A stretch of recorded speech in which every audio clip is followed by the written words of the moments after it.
আর এবার আমরা নজর রাখবো রাস্তার পাশেই পূর্ত দপ্তরের জমিতে গাছ, আর সেই গাছই প্রথমে টেন্ডার ডেকে বিক্রি, আর তারপর প্রায় 40টা দামি গাছ একেবারে কেটে সাফ করে দেওয়া হলো। চাঞ্চল্যকর এই অভিযোগ তৃণমূল পরিচালিত পঞ্চায়েতের বিরুদ্ধে। খবর পেয়ে গাছ কাটা বন্ধ করেছে পূর্ত দপ্তর। আরামবাগে এ নিয়ে জোর শোরগোল।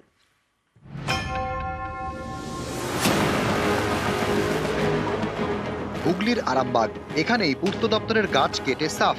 অভিযোগের আঙুল তৃণমূল পরিচালিত গ্রাম পঞ্চায়েতের দিকে। আরামবাগের বাতানল গ্রাম পঞ্চায়েত, এখানেই তেলুয়া এবং বালুন্ডির মধ্যে রয়েছে পূর্ত দপ্তরের রাস্তা। পথের দুপাশে একের পর এক দামি দামি গাছ, এইসব গাছেই কোপ। অভিযোগ, পূর্ত দপ্তরকে না জানিয়ে এই গাছ কাটার জন্য বন দপ্তরে আবেদন জানায় পঞ্চায়েত। নিজেদের গাছ বলে দেখায়, এর ভিত্তিতে গাছ কাটার অনুমতিও দেয় বন দপ্তর। তারপর টেন্ডার ডেকে বিক্রি এবং গাছ কাটা শুরু। অভিযোগ, প্রায় 40টি গাছ কেটে সাফ।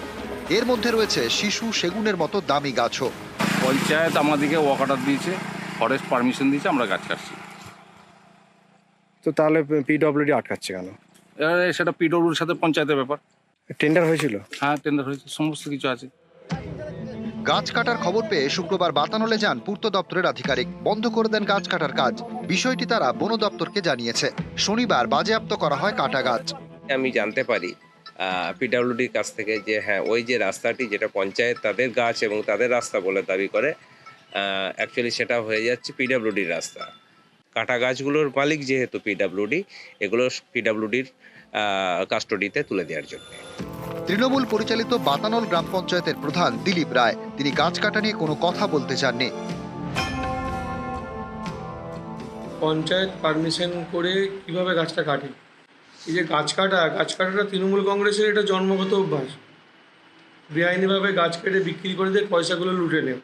আমার এটা জানা নাই, আমি খোঁজ খবর নিয়ে দেখে তদন্ত করে তার যথাযথ ব্যবস্থা করব। আর বিজেপি যেটা বলছে ওদিকে কি বলবো, ওদের তো প্রত্যেকের একটা বিধায়ক আজকে বলুন না, একটা বিড়িকে 3বার টেনে খেত, সে কি করে 1 কোটি টাকা দিয়ে বাড়ি কিনবে? আরামবাগ থেকে বাপন সাঁতরা, নিউজ 18 বাংলা।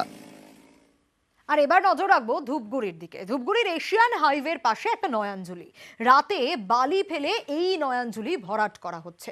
চাঞ্চল্যকর এই অভিযোগ স্থানীয় তৃণমূল নেতার বিরুদ্ধে, আর এই নিয়েই জলপাইগুড়িতে তরজা তুঙ্গে। জলপাইগুড়ি ধূপগুড়ি স্টেশন রোড, এখান দিয়ে গিয়েছে 48 নম্বর এশিয়ান হাইওয়ে। পাশে নয়াঞ্জলি, সেটাই বালি ফেলে ভরাট। সরকারি জায়গা ভরাট করা যায় না, কিন্তু সম্পূর্ণ জায়গাটাতে আমাদের রাস্তার সাইডে সব ভরাট করে শেষ। মানুষ ভরাট করে দিচ্ছে। কার গোডাউন রয়েছে এখানে? এটা মনাকুণ্ডুর ভুটান, মনাকুণ্ডু গোডাউনের সামনে।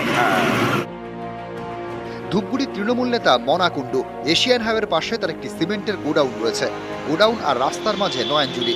অভিযোগ, এই নয়াঞ্জলি ভরাট করে সেটি ব্যবসার কাজে লাগাতে চান মনা, তাই নয়াঞ্জলিতে নামানো হয় আর্ট মুভার, তারপর বালি ফেলে ভরাট।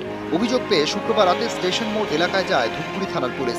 নয়াঞ্জলি ভরাটের কাজ বন্ধ করে দেয়, বাজেয়াপ্ত করে আর্ট মুভার।